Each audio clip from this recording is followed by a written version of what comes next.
Actually, hold on. I had to mute my phone. Won't stop buzzing. I think people are literally checking in on me. Oh, man. It's fucking tough, isn't it? It's tough. You know, today, for those of you watching, we're not low-quality fans. We are high-quality fans. We're high-quality fans of a high-quality Bruins team. We really are. And so, pause the video. Go pour a shot. I don't care if it's 6 a.m. tomorrow morning. Fuck off with that. Have a drink with me. Just have a drink with me. I'd appreciate it. I don't know if I can drink on YouTube or TikTok. I might just post that on. I don't know. I don't know if I have it in me to do the full game breakdown. I am heartbroken. Never gave up. Never stopped believing. And you know what? This team didn't give up either. Wasn't meant to be. We can say that. This is something we love about the sport, which fucking sucks to be on the wrong end of. But an 8 seed beating a record-breaking first seed. It really does make it difficult to take regular season records seriously at all. It's actually my biggest complaint about hockey in general. Is, like, I don't want the NBA level of... and this season's a little different with the NBA, but a lot of times the first, second, and third seed just smoke their opponents in the playoffs. I don't want that, but it just feels like regular season just doesn't. Oh, the records don't tell you a lot, but this team did. This team was number 1 overall in defense. That disappeared for this series. They were number 2 or 3 offensively. That didn't disappear. Goaltending cratered. Ullmark, we now have massive question marks about. I mean, look, I'm going to be honest. I'm going to be really honest with you right now. Through all the shit and the emotion and everything. Ooh, that was my 3rd shot in like the last 5 minutes. For all the emotion and everything, like a clear line of thought, in a couple of weeks, this is going to get really fun and sad. Fun and sad. Where we get to maybe see the new era of Bruins come around, and who knows what it looks like. And I know what a lot of you are going to say, but just there's some excitement about that. This is entertainment. I want to be entertained. I love this team, and this isn't going to change that. This isn't going to stop that. I should have said this earlier, too. Nothing but respect for Panthers fans, Panthers organization. Fantastic job by them to just grind it out and win it. And yeah, I'm going to be real honest. This is my opinion. Fuck, did you guys get the bounces in Game 7? Boy, did you. But at the end of the day, they got to a Game 7. They won 3 games in a row. But yeah, I have a lot I want to say, but at the first thing I want to say is all on board for next year. I'm really excited to see what this team looks like. It won't be a 65-win team, but who cares? But I think it'll still be a good team. If this is Bergeron or Krejci's last ride, just thank you for what you've given to the organization.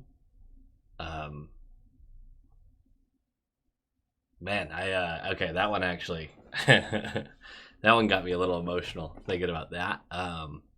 Hopefully that's not the case, but we'll see. The 65 wins seems real hollow now, doesn't it?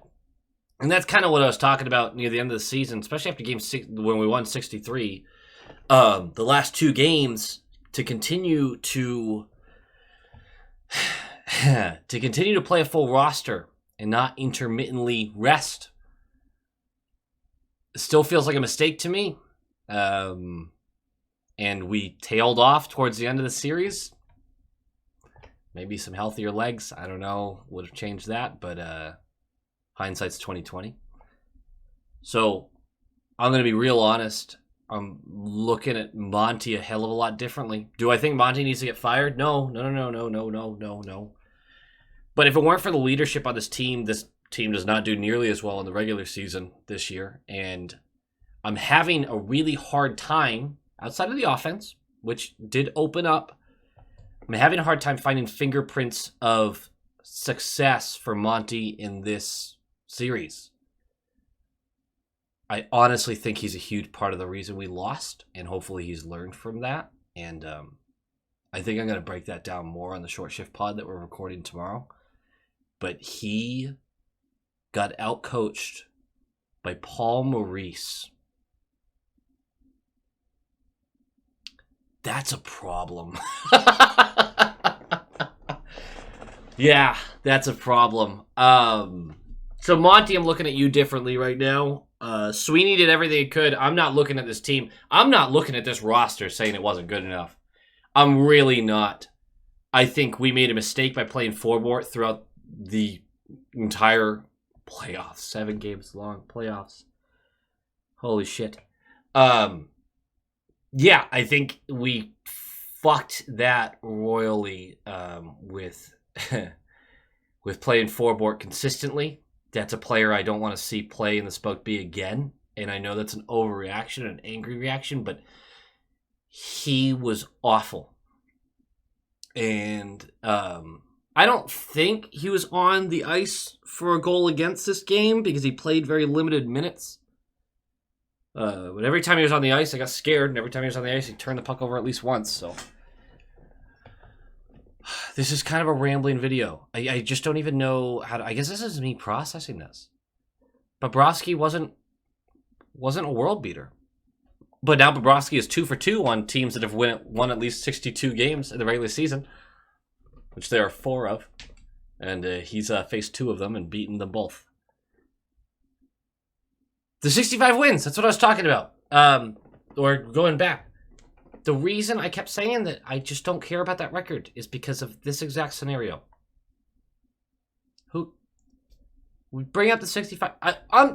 I'm proud of this team. I'm proud of the season they put together. Do not get me wrong. I'm proud of the regular season.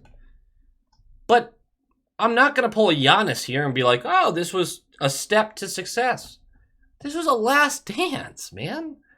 Like, I don't know what Bergeron and Krejci are thinking. I don't know, but I'm not going to sit here and say, hey, this was a step to success. This is an aged core.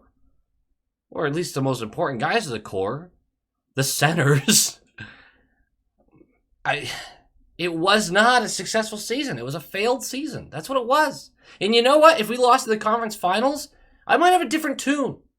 I might go, you know what? We gave it a good run. But it didn't work out. But a first round loss to an 8 seed, I don't give a fuck who the 8 seed is. I don't care about matchups. If you think that this matchup is the reason we lost, would we have beaten Toronto? And then fucking, I don't know, Rangers, New Jersey, whoever comes out of that one, or I don't know, Canes, if they can survive. They can't score, so that's a whole conversation. Were we going to beat the other teams on our list if we couldn't beat the Panthers? And no offense to the Panthers team, but come on. Like, this cannot be... This cannot be a conversation about matchups. Because a championship caliber team, I mean, they win the matchups. We had more talent up and down the lineup. They had the best player in the series in Tkachuk. They did. But up and down, we had the better players throughout the lineup. And we shot ourselves in the foot consistently, and it was a problem. It was a problem throughout the whole playoffs. The team never gave up, never gave in. And I am really proud of a lot of guys on this team. And I hope you are too. I know this crushes you. I know it does. It's hard to sit there and believe in the next season when it's not going to be as good a team. Or the season after that, or the season after that. You might never see a better regular season Bruins team. You probably won't. You definitely won't. But it takes a little magic. And the Panthers had it. The Panthers fought for every inch, every minute of every game. You want to ask me what the biggest difference is? Every minute of every single game, they fought for every inch. And if I'm going to be totally honest, I think the Bruins picked their spots, which is a trait of an older team. The Bruins picked their spots. And we came 58 seconds away from winning it. And then it's a reset. It's a survival. And you go, fuck it. This team is still this team. I would have been as confident as ever we were winning the cup. And they got a bounce. They got a lucky bounce off of a McAvoy stick. And then a couple saves by Swayman in overtime. A couple saves by Bob. But let's be honest. It was clear in overtime. The Panthers started bringing it to us. And they kept coming. And the team looked gassed. And they couldn't seem to string together a couple plays to even get in the ozone after the first 30 seconds. And that was it. That was all she wrote. I'm proud of this team. But it's a failed season. And it's okay to say both of those things. I'm not out on Monty, but I'm looking at him a lot differently right now. And it's okay to say both of those things. Forbort should never play in the Spoke B again. It's okay to say that one thing. The team's going to be different next year. I can't do the team breakdown. I can't do it. I'm sorry, guys. I can't do it. I can't do the full. We'll do a what went wrong video, I'm sure.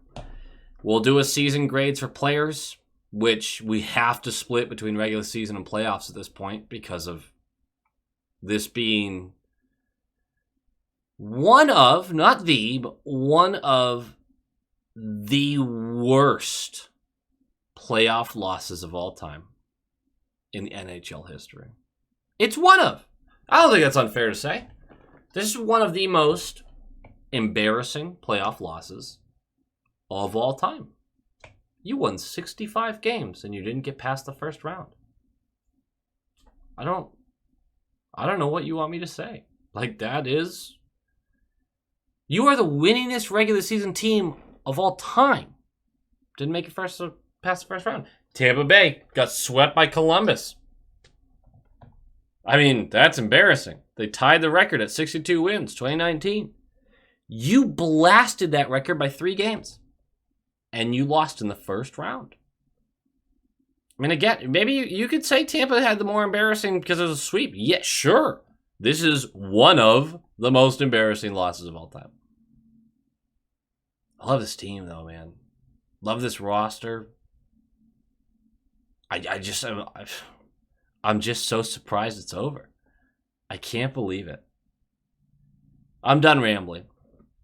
I appreciate you guys, and I don't know what this video is, actually. It's just me rambling. Maybe I'll do a game breakdown tomorrow. If you ask in the comments, I will, because this video is bullshit. This is nothing. This is just me talking to you, but thank you for such a great season. I really appreciate it. And you know what happened? We lost the game. I shut it off immediately. There was no challenge. There was no, hey, maybe it wasn't a goal or anything like that. I shut it off. And I walked out to the kitchen. And there was Tiffany, the high-quality girlfriend. She had 2 shots poured. And she was crying. Not because she cares. I'm going to be honest. She's not an avid hockey watcher. But she knows this hurts. And you know what? There's so many more important things than hockey. It's a game. It's entertainment. It brought a smile to my face, and the dogs saw us in the kitchen, so you know they were looking for something. A little treat. We've had a great season, and it's devastating and hard, and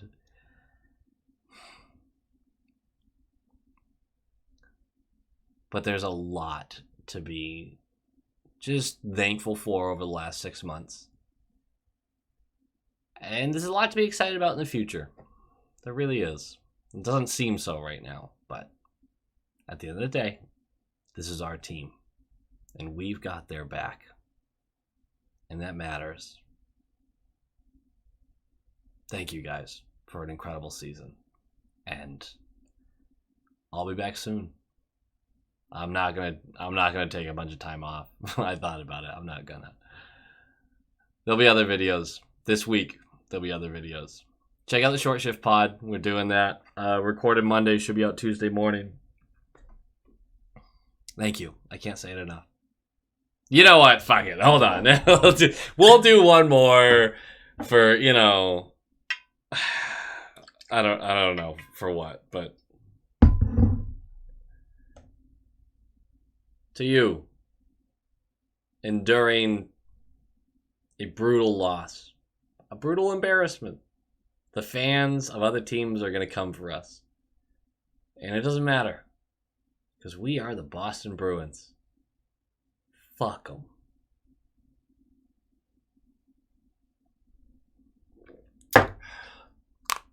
No video is complete without a Go Bees. Go Bees!